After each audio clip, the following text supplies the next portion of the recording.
ॐ नमः सिद्धेभ्यः।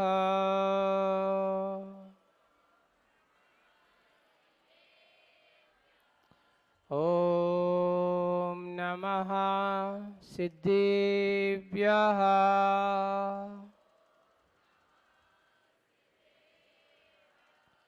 ॐ नमः सिद्धेभ्यः।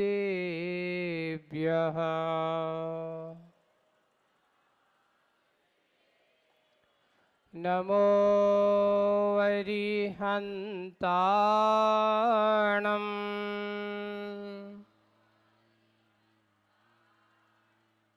नमो सिद्धाणम्।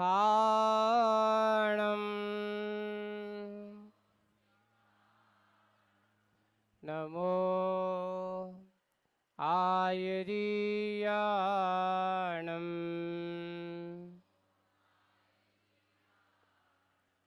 नमो वज्रायाणम्।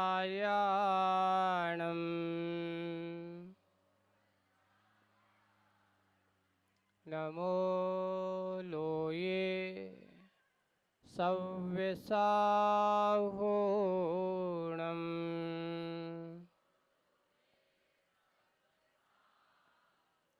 बोलिए पंच परमेष्ठी भगवंतों की, शासन नायक भगवान महावीर स्वामी की, मूल नायक देवादिदेव 1008 श्री शांतिनाथ भगवान की जय।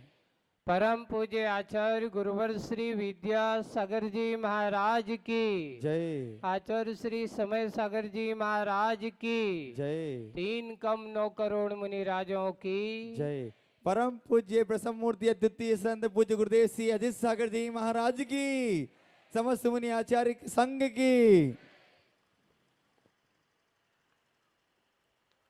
ये बताओ पाप कितने होते हैं? सबको मालूम है? नाम जोर से बोलो।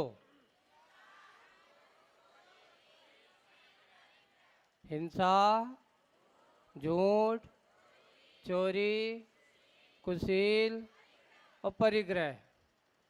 ये बताओ तुम लोग पढ़ते हो कि मात्र याद करते हो? ये 5 पाप के बारे में तुम पढ़ते हो कि वास्तु रूप से तुम आचरण भी करते हो?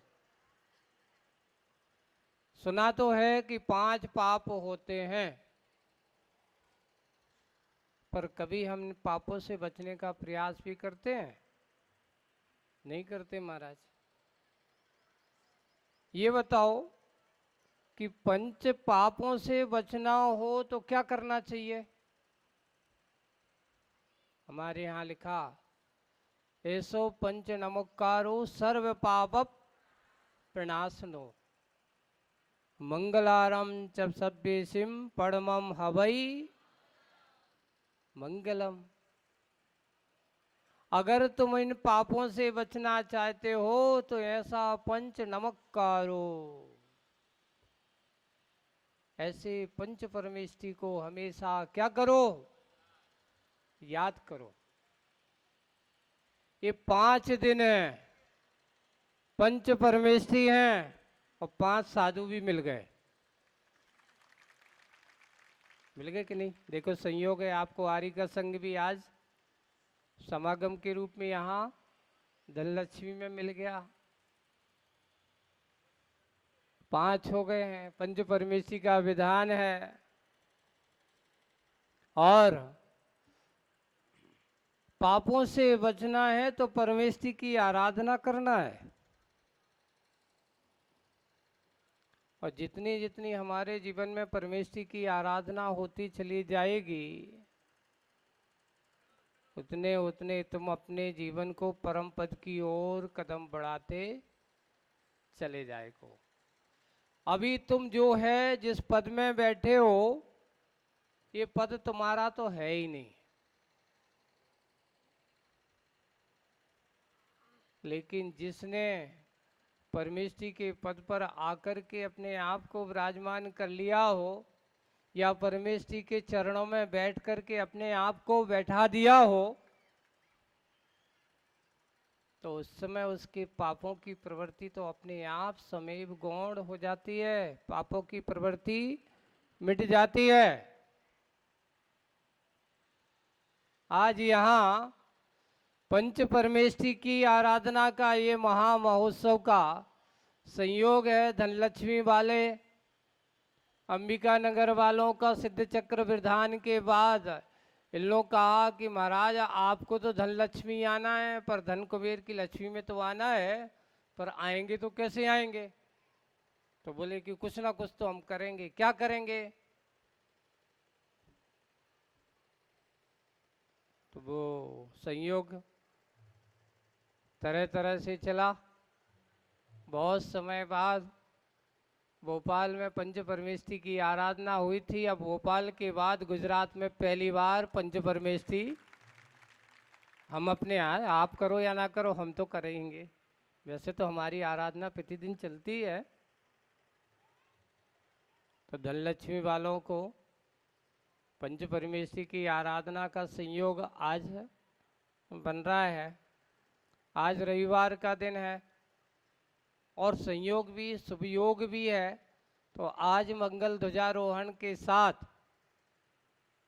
आज का मंगलाचरण यहाँ पर रविवारी इस दिन से कटारिया जी का परिवार है वो कर रहे हैं। सौधर्मेंद्र बन चुके हैं हमारे जिनेंद्र भाई का परिवार।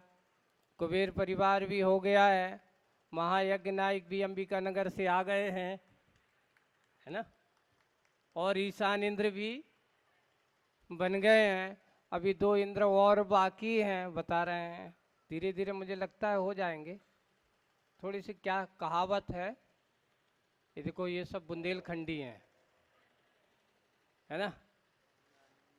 और बुंदेलखंड में कहावत चलती है। अब गर्मी का समय आ गया है ना। तो बोले कि कहावत चलती है, कहते अमिया निमुआ वानिया। अमिया यानी आम पक जाता तो उसको निचो, है ना। तो अमिया निमुआ, नींबू है ना, निचोड़ जाओ तो तनक मनक थोड़ा रस निकाल ही देता है। और वानिया थोड़ा सा दबाने पड़ा, दद्दा निकालो। बिना दबाए काम नहीं होता। दबाव और दबा दोनों में बहुत अंतर है। किसी को मानसिक रूप से दबाव मत दो, पर प्रेम से तुम अगर हाथ रख करके उसको दबा, थोड़ा सा प्रेशर करते, भैया इतना अच्छा अवसर मिल रहा है, ऐसा कार्य हमारा होता है, तो उसके मन में भाव हो जाते कि चलो कोई बात नहीं, मैं भी इस पात्र का स्वभाव। तो अब भाई अभी हम थोड़ा सा उनके लिए दबाव न होकर थोड़े से स्वभाव को समझ लें, बुंदेलखंड के सूत्र को। तो उनका पूरा पूरा अर्थ क्या है कि अमिया निमिया बानिया गल मस्के रस दे। जितना मस्कोगे उतना क्या होगा। और एक और बात आपको मैं कह रहा हूं, कई लोगों की एक धारणा बन जाती है। क्या धारणा बन जाती? हम कब से करेंगे। तो एक बंधु एक ध्यान रखना, पेड़ 2 तरह के होते हैं। एक फलदार पेड़ होता है और एक बिना फल वाला पेड़ होता है। अब ये बताओ, कोई अगर पत्थर मारता तो सबसे ज्यादा पत्थर किसको पड़ते बताओ? किसको पड़ते हैं? बिना फल वाले को, फल वाले को? फल वाले को। देखो फल भी दो, ऊपर से पत्थर भी खाओ।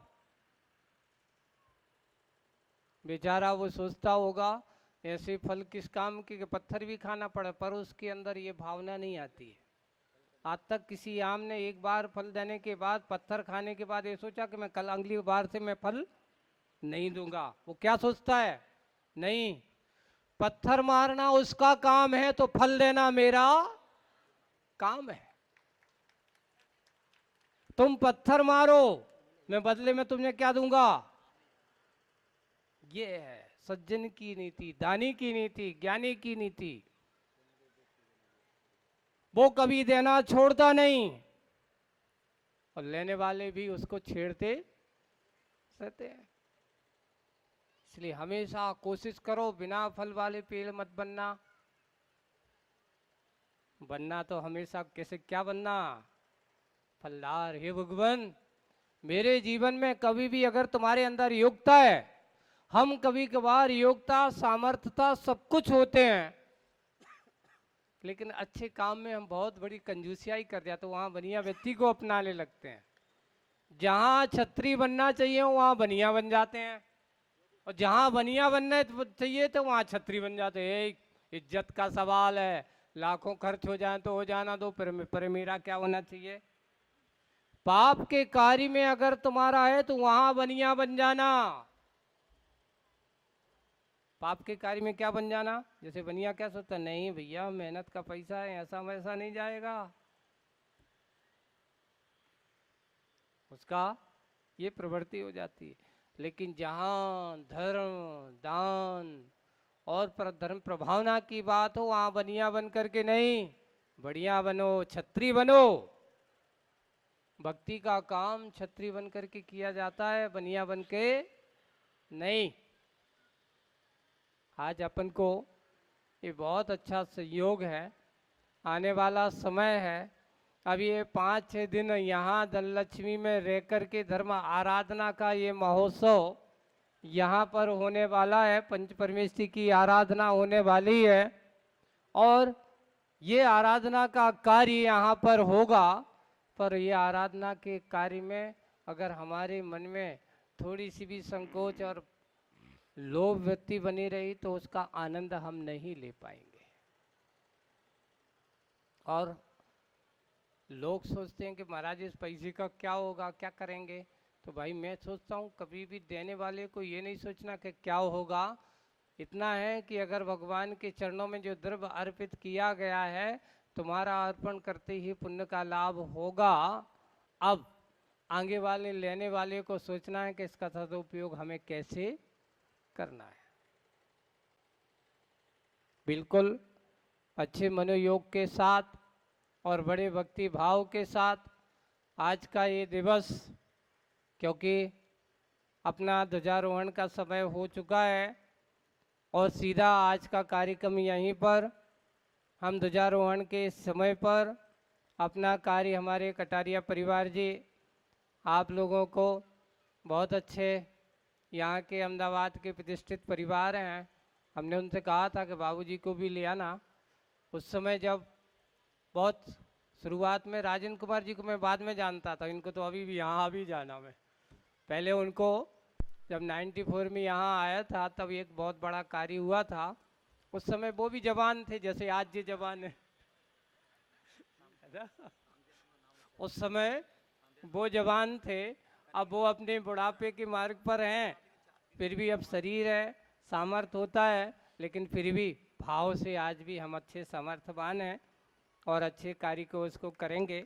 इस कार्य को आज की इस मंगलाचरण के साथ अभी यहाँ से हम सब ध्वजारोहण स्थल पर चलेंगे और चल कर के अभी कोई सीधे घर मत भागना। जब तक ध्वजा का आरोहण ना हो जाए तब तक किसी को घर नहीं जाना है।